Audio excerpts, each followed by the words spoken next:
সুপ্রিয় শিক্ষার্থী বন্ধুরা, চলে আসলাম তোমাদের সামনে টাইপ 2 এ 2 নম্বর অঙ্কটার সমাধান নিয়ে। দেখো এখানে বলা হয়েছে যে একটি নিরপেক্ষ মুদ্রা 3 বার নিক্ষেপ করা হলে, মানে 3 বার নিক্ষেপ করব, ঠিক আছে। একটা মুদ্রা তো মনে হচ্ছে 3 বার যদি আমি নিক্ষেপ করি, তাহলে সেই ক্ষেত্রে তোমার হচ্ছে সম্ভাব্য ঘটনার প্রবাবিলিটি ট্রি অঙ্কন করে প্রতি ক্ষেত্রে একই ঘটনা না পাওয়ার সম্ভাবনা কত।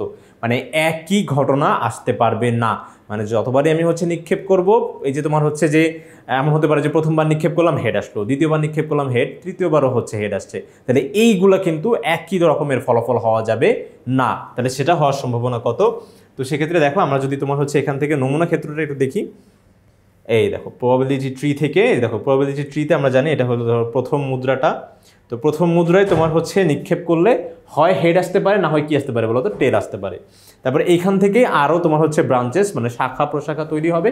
কিভাবে তৈরি হবে? যে দ্বিতীয়বার যখন মুদ্রা নিক্ষেপ করব, তো প্রথমবার যদি আমরা ধরে নিলাম যে হেড আসছে, তো দ্বিতীয়বার কি আসতে পারে? হয় হেড আসতে পারে, না হয় টেল আসতে পারে। আবার এমন হতে পারে যে প্রথমবার টেল আসছে, দ্বিতীয়বার হেড, তারপর হচ্ছে টেল, ঠিক আছে।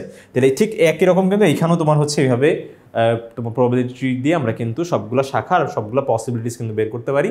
তো এইখানে তোমার হচ্ছে আমরা যখন নমুনা ক্ষেত্রটা দেখব, নমুনা ক্ষেত্র কীভাবে তৈরি করবো, এই যে এখান থেকে প্রত্যেকটা শাখা নিব, যে হেড হেড হেড, যে দেখো তোমার হচ্ছে হেড হেড হেড, তারপরে হেড হেড টেল, হয় প্রথমবার হেড আসছে, দ্বিতীয়বারও হেড আসছে, পরের বার আসছে টেল, ঠিক আছে। তাহলে এই যে হেড হেড টেল, আমরা হচ্ছে তোমার হেডকে এইচ দ্বারা প্রকাশ করি আর টেলকে টেল দ্বারা। ঠিক একই রকমভাবে পরবর্তীতে দেখবো এইচ ডি এইচ, তারপরে এইচ ডি টি। ঠিক একই রকমভাবে এখানে হচ্ছে যখন লাস্ট পর্যায়ে আসলে তোমার হচ্ছে দেখো, এই যে দেখো তোমার এটাও টি, প্রথমবার তোমার হচ্ছে মুদ্রা নিক্ষেপেও তোমার টেল আসছে, দ্বিতীয়বারও টেল আসছে, আবার হচ্ছে কি বলো তো, তৃতীয়বারও তোমার টেল আসছে। তো মেইনলি আমাদের এখানে বলেই দিয়েছে যে তোমার একই রকম ফলাফল আসলে হওয়া যাবে না। তো সেক্ষেত্রে আসলে কোন ফলাফলগুলো হওয়া যাবে না এখানে বলতে যাচ্ছে যে এই যে এখানকার এই যে তোমার হচ্ছে যে সবগুলা যে হেড হলো, এই যে সবগুলা যে হেড হলো এইটা হওয়া যাবে না, আর এই যে সবগুলা যে টেল হলো এইটা কিন্তু হওয়া যাবে না, ঠিক আছে। তার মানে তোমার হচ্ছে আমি যদি এখানে চিন্তা করি, তাহলে দেখো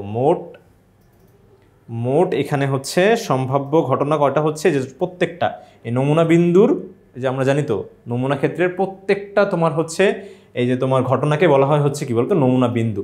তাহলে এখানে প্রত্যেকটা ঘটনা কয়টা হলো, 1টা 2টা 3টা 4টা 5টা 6টা 7টা 8টা ঘটনা ঘটছে, ঠিক আছে। তাহলে সেই ক্ষেত্রে মোট ঘটনা হচ্ছে তোমার হবে 8। আর হচ্ছে তোমার কোনটা হওয়া যাবে না বলছে যে এগুলা বাদ দিয়ে, ঠিক আছে, মানে তোমাকে বাদ দিয়ে চিন্তা করতে হবে, বলতে হচ্ছে যে দেখো এইটা বাদ যাবে আর হচ্ছে এইটা বাদ যাবে, মানে একই রকমের ফলাফল হওয়া যাবে না। তাহলে একই রকমের ফলাফল তোমার হচ্ছে বাদ দিলে, যে প্রতি ক্ষেত্রে একই ঘটনা না পাওয়ার অনুকূল নমুনা বিন্দু হবে হচ্ছে কি, এই যে এই দুইটা বাদ দিয়ে, এই দুইটা বাদ দিয়ে যেই বাকি যে 6টা থাকবে সেটাই হবে হচ্ছে তোমার ওই নমুনা বিন্দুগুলো, যেটা আমার হচ্ছে কোশ্চেনে চেয়েছে। এরপর দেখো আমরা জানি যে তোমার সম্ভাবনা বের করার ফর্মুলা হচ্ছে কি বলতো, সমগ্র সম্ভাব্য ঘটনা, সমগ্র সম্ভাব্য মানে যতগুলা ঘটনা ঘটতে পারে, ঠিক আছে, সম্ভাব্য ঘটনা আসলে মূলত কয়টা ঘটনা ঘটতে পারে বলো তো, এই যে তোমার হচ্ছে 8টা ঘটনা ঘটতে পারে এখানে সবগুলা। কিন্তু তুমি কি চাচ্ছ সেটা হবে কি তোমার অনুকূল ঘটনা, তাহলে সেটা লব আকারে চলে যায় যে অনুকূল ঘটনা। তো তুমি চাচ্ছ আসলে যে তোমার ফলাফলগুলো সবসময় যেন ভিন্ন আসে, ঠিক আছে, একই রকমের যেন তোমার হচ্ছে ফলাফল না আসে। তাহলে সেক্ষেত্রে অনুকূল ঘটনা হবে হচ্ছে তোমার 6, এই যে এখানকার 6, আর হচ্ছে সমগ্র সম্ভাব্য ঘটনা হচ্ছে 8, ঠিক আছে। এটা যদি আমরা একটু 2 দিয়ে কাটাকাটি করি, তাহলে উপরে হবে হচ্ছে 3 আর নিচে হবে 4। আশা করি বন্ধুরা তোমরা সম্পূর্ণ বিষয়টা সুন্দরভাবে, ভালোভাবে, স্পষ্টভাবে বুঝতে পেরেছ।